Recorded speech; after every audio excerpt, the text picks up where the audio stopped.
Kuno Trees, and this is my top 7 character list for Lion King. Here we go! I will not be including sequels, maquels, books, or TV shows in this countdown as they don't really interest me, and some of them I haven't really seen or read. First up on this list is the main character we all know and love, the Lion King himself, Simba!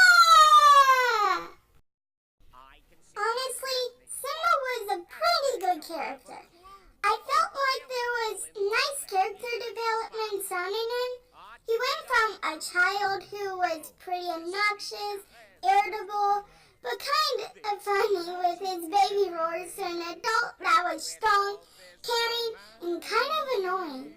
As a child, he would deliberately disobey Mufasa, put Nala in danger, and he hardly cared for the consequences until his father died.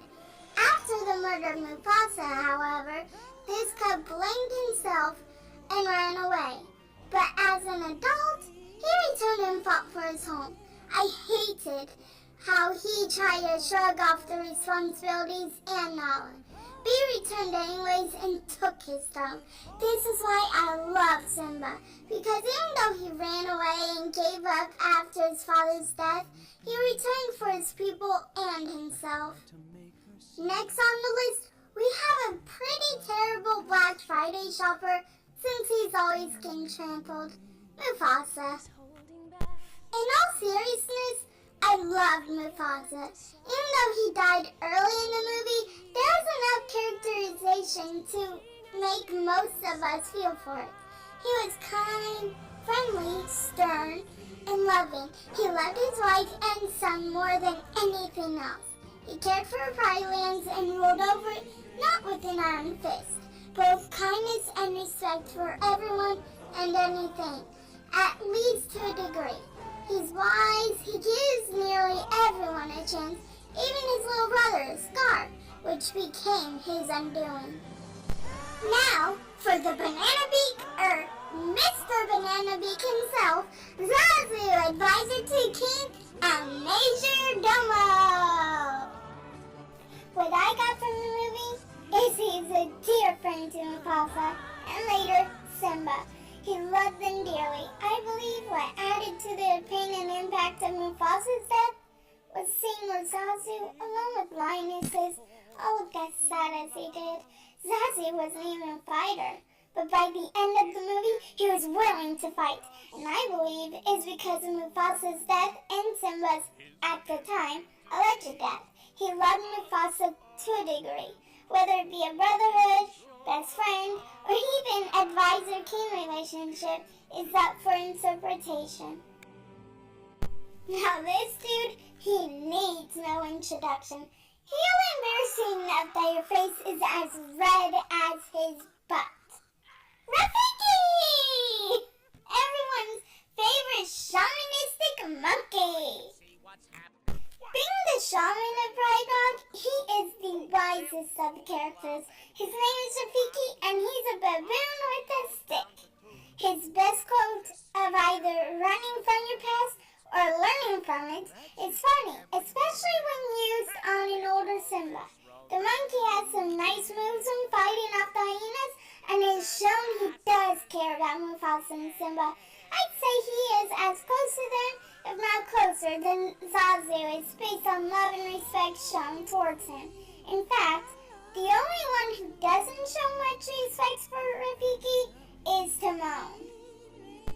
Now here is a hyena who is pretty moronic, yet funny at the same time, Banzai! The male hyena who can talk! Now, to me, Banzai would be the middle child between him, Ed, and Shenzi. He isn't as laid back as Ed, but he also isn't as driven as Shenzi. In fact, he's just in between. He isn't the brightest, but he also isn't the dumbest. I like him because of this. He's a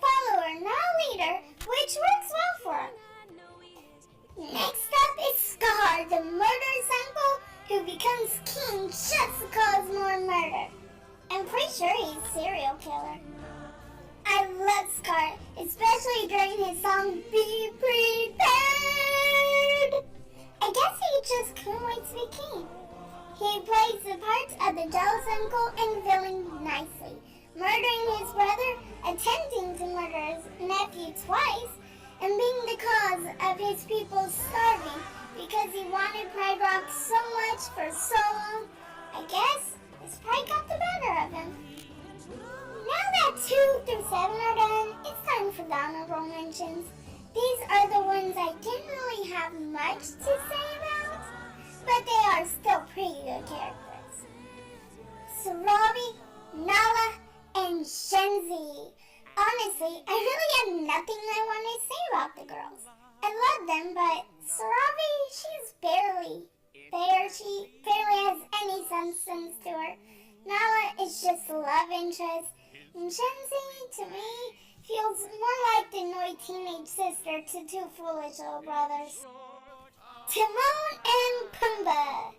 These 2 were alright. I loved how they took care of Simba and showed him that sometimes he needs to relax. And Simba showed them that sometimes they need to take responsibilities for their actions and fight for what they believe in. I honestly think more could have been done for them in the original movie.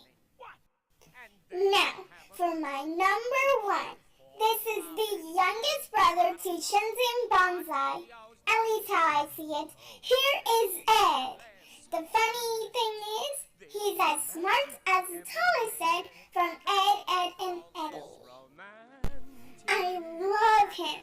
He's actually pretty funny when on screen. Even though it isn't as much as I like, the way he just laughs and laughs over nothing, it's pretty contagious to me.